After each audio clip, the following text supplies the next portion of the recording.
ಕಲ್ಯಾಣಿಯ ಪೂಜೆ ನಂತರ ಸೀದಾ ಹೊರಟಿದ್ದೆ ನಾವು ಯೋಗ ನರಸಿಂಹಸ್ವಾಮಿ ಬೆಟ್ಟಕ್ಕೆ. ಸೊ ಒಂದೊಂದು ಮೆಟ್ಲು ಕೂಡ ಒಂದೊಂದು ಹೈಟ್ ಇದೆ. ಸೊ ಹತ್ತಷ್ಟೊಂದು ಹೆವಿ ಸುಸ್ತೇ ಆಗೋಯ್ತು. ಮೇಲಿಂದ ನೋಡಿ ವ್ಯೂವು. ಸೊ ಮೇಲ್ಕೋಟೆ ಚೆಲುವನಾರಾಯಣನ ಗಿರಿ. ಸೀದಾ ಹೊರಟ್ವಿ ಫ್ಯಾಮಿಲಿ ಸಮೇತ. ನೋಡಿ ಹಂಗೆ ಹೋಗ್ತಿದ್ವಿ. ಹೋಗ್ತಾ ನನ್ನ ಕಣ್ಣು ಬಂದಿದ್ದೆ ನಮ್ಮ ಬಾಸು ಹನುಮಾನು. ಇಲ್ಲಿ ನಾನು ನನ್ನ ಮಗ ನೋಡಿ ಹಾಗೆ ಅಲ್ಲಿ ಕೋತಿ ಮಗು. ಸೊ ನೋಡೋಕ್ಕೆ ಫನ್ನಿಯಾಗಿ ಅನಿಸ್ತು ನಮಗಂತೂ. ಸೊ ಹಾಗೆ ಸೀದಾ ವ್ಯೂ ಪಾಯಿಂಟ್ಗೆ ಹೋದ್ವಿ ಟಾಪಲ್ಲಿ. ಯೋಗ ನರಸಿಂಹಸ್ವಾಮಿ ದರ್ಶನ ಮಾಡ್ಕೊಂಡು ಬಂದೆ. ನೋಡಿ ವ್ಯೂ ಪಾಯಿಂಟ್ ಹೆಂಗಿದೆ ಅಂದರೆ ಇಡೀ ಮೇಲ್ಕೋಟೆನೇ ಸ್ವರ್ಗದ ಥರ ಕಾಣಿಸ್ತಿದೆ. ಪ್ರಕೃತಿನೇ ಅದ್ಭುತ ಅಲ್ವಾ, ಮೇಲ್ಕೋಟೆ ಗಿರಿನೇ ಅದ್ಭುತ. ಯೋಗ ನರಸಿಂಹಸ್ವಾಮಿ ದರ್ಶನ ಆದಮೇಲೆ ಬಂದಿದ್ದೆ ಸೀದಾ ನಾವು ಚೆಲುವನಾರಾಯಣ ಸ್ವಾಮಿ ದೇವಸ್ಥಾನಕ್ಕೆ. ಸೊ ಪ್ರದಕ್ಷಿಣೆ ಹಾಕಿದ್ವಿ ನಾನು ನನ್ನ ಮಗ ನಮ್ಮ ಫ್ಯಾಮಿಲಿ. ನೋಡಿ ಒಂದೊಂದು ಕಲ್ಲು ಒಂದೊಂದು ಕಥೆ ಹೇಳುತ್ತೆ, ಅಷ್ಟು ಶಿಲೆಗಳು ಅದ್ಭುತವಾಗಿದ್ದೆ.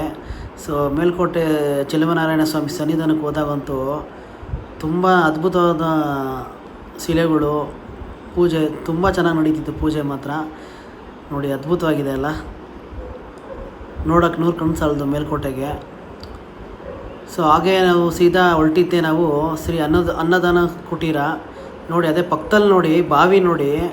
ಸೊ ಈ ಬಾವಿ ನೀರಲ್ಲೇ ಅಡುಗೆಗೆ ಮತ್ತು ಕುಡಿಯೋದಕ್ಕೆ ಯೂಸ್ ಮಾಡ್ತಾರಂತೆ ಇಲ್ಲಿ.